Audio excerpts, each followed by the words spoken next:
My name is Matthew Lake, and this is my top bar hive. I'm producing this as a fusion between commercial and hobbyist type beekeeping. This is an observation hive as well as a top bar hive, and I'd just like to show you how it works. This is your lid. This is the inner cover, which has about an inch of depth for pouring of sugar to feed the bees over the course of the winter, and then 3 holes for them to come up through and get that feed. It also provides a dead air space for the bees to move into when they're overcrowded to prevent swarming. So this is an observation hive as well as a top bar hive. It opens on both sides, and the way they build the comb is down around a sheet of glass.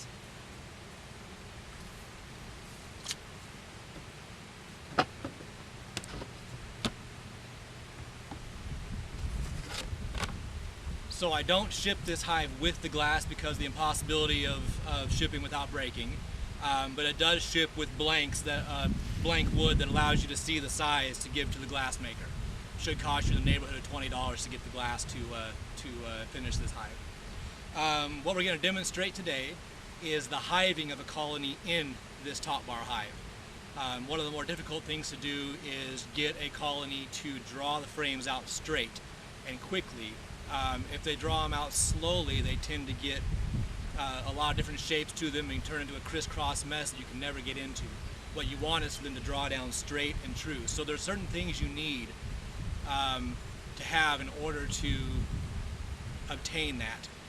One thing that you need is a very strong colony. They need to be strong enough that they have no choice, because they filled their box so full with bees and honey, they have no choice but to draw that comb down in order to make room. The other thing that you need is a very strong nectar flow. Behind us right now we have manzanita and madrone flowing, and in a few minutes you'll get to see what the result of that is in this hive that I've chosen to do this demonstration. And then as soon as the madrone and manzanita are done blooming, this apple orchard behind me is coming into bloom. Once that apple orchard is finished, in front of me, behind you, is a hill that'll be nothing but vetch. And so they're going to get approximately a month or 60 days of just nothing but constant flow. The more flow you can get, the better result you're going to have drawing out a hive of this size. These are our top bars. They're made with a nice tang there for the bees to hang off of and draw straight. And they come with in between of approximately 3/16 to 1/4 of an inch. That will allow the bees to move up and down between boxes. So the first step, we're going to create some confusion here, moving these bees from down where they are to up here. The first step is to put your swarm lure in the entrance to get them coming to it instead of having them in this confused mess looking for other places to move to. They'll move into the hive nearby if there is one. So this is your swarm lure, easily purchased from any bee supplier. Comes in a vial like this. It's easiest just to open it.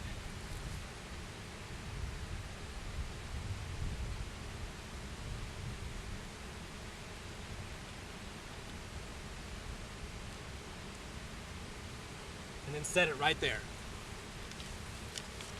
That's your #1 tool for getting the bees to accept this new hive, is this swarm lure. Alright, so here's our colony.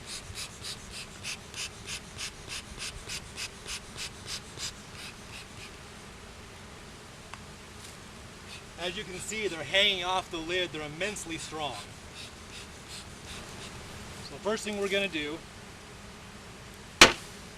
is drop these bees on here and then set this lid aside.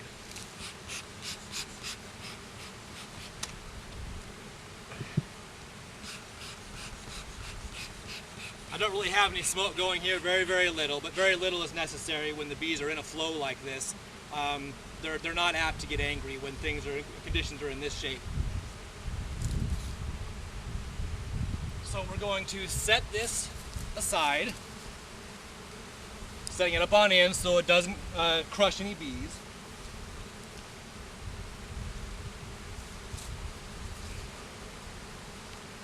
We are going to move this entrance to as close to the original entrance as possible. So it's a little bit elevated.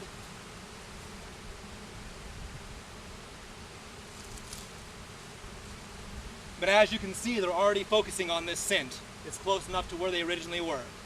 At this point,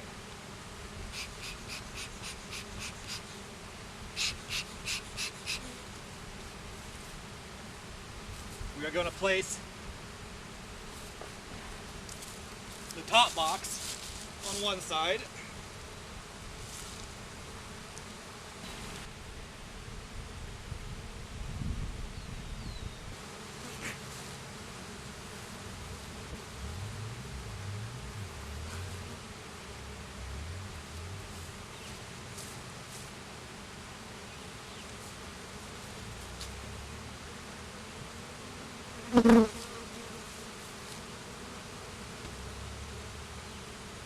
Okay, at this point, the colony is hived.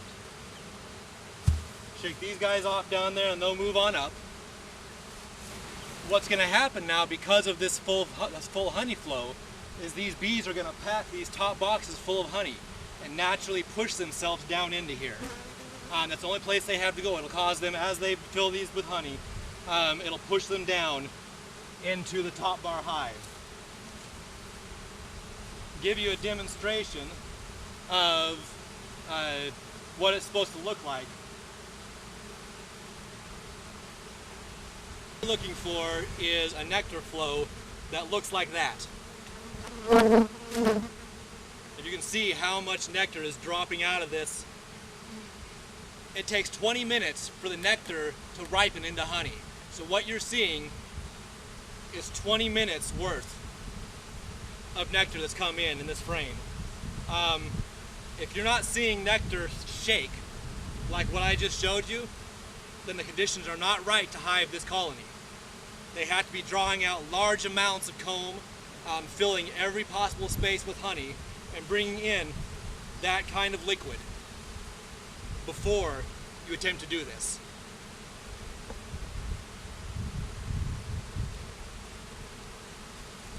Once they've filled these combs with honey, we can remove these boxes with their honey and put our original lids back on, and then every bit of honey they make in there, they get to keep.